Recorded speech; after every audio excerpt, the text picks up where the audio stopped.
My game is a big fat gray poop slop, and I want to change that. What's my game's swag gonna be? Well, I love Dragon Quest and I love NES graphics. Not only that, but my mission of making a manageable game is in alignment with how much easier it is to work with this style over others. The tile set of my entire game can fit on this canvas, with a maximum of 12 colors.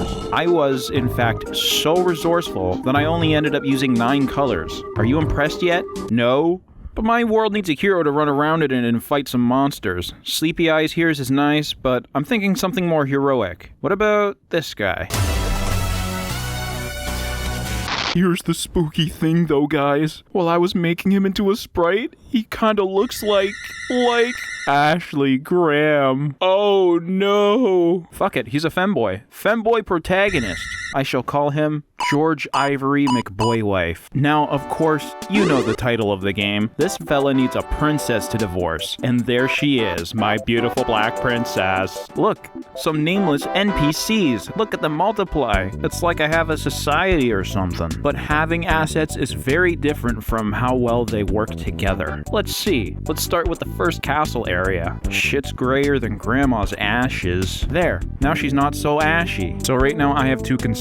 My retinas are disintegrating and the player can blend into the tiles. And so I reached out to the good people of Facebook. Hey, can you guys help me out with this issue? I asked, and I got a lot of responses. I learned something that day. First thing I learned was about myself. I learned that sometimes I'm not very specific when requesting feedback. How did I learn that? Because of the second thing. People click reply before reading if there's a similar answer. Hey, give them outlines. Try giving them outlines. The first time I got this response, I was like, okay, let me simply explain what it is that I'm going for. Hey, I want the Dragon Quest aesthetic. I'm in love with zero outlines, but I'll consider it. The second, third, and fourth time I got that response, I realized I couldn't respond to everybody like that because it just comes off that I never really wanted feedback in the first place. It'll come off as me being rude and dismissive. But then somebody did read the replies and they made a good point. Those old games had issues with characters blending into the background as well. So if I go for that aesthetic, something similar might happen. This person essentially laid out a choice, but I ain't no quitter. I swallow. So I took some of the feedback that didn't have to do with outlines, and then I workshopped it with a few of my friends, and after a lot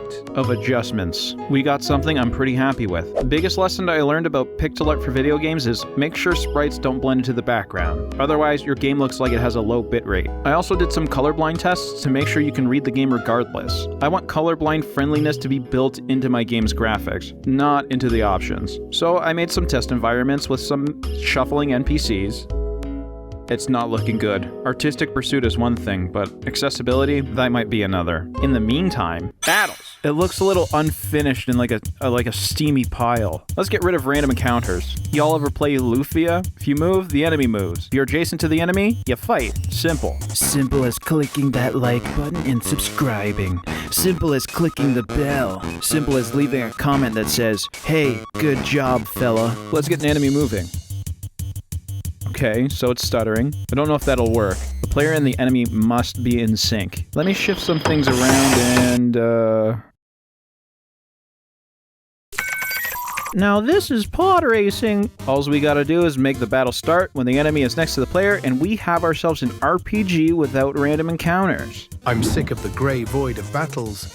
Isn't there anything else I can look at? Now there's forests, grasslands, deserts. Hell, there's Jeb. I didn't even put him in there.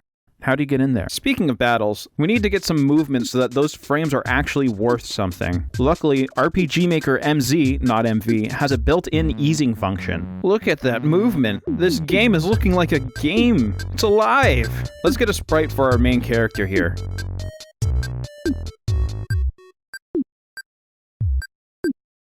Look at how kinetic and lively battles look now. But no weapons? Here we have the classic sword and shield. With an attack, you get a normal slash, but if you have a good combo, you get a flashy slash. You want to see what the fire spell looks like? Did you want to see it anyway? Want to see what the zap spell looks like? What? Not impressed? Then get a high combo. Want to use patented healing goo? Get gooed on! I went with healing goo because I didn't want to make an entire animation of someone properly applying a healing herb or drinking a potion, and also it's easier to fit the letters into the command window. Is that it for battles? No. We need to get these enemies schmoovin' in the next devlog.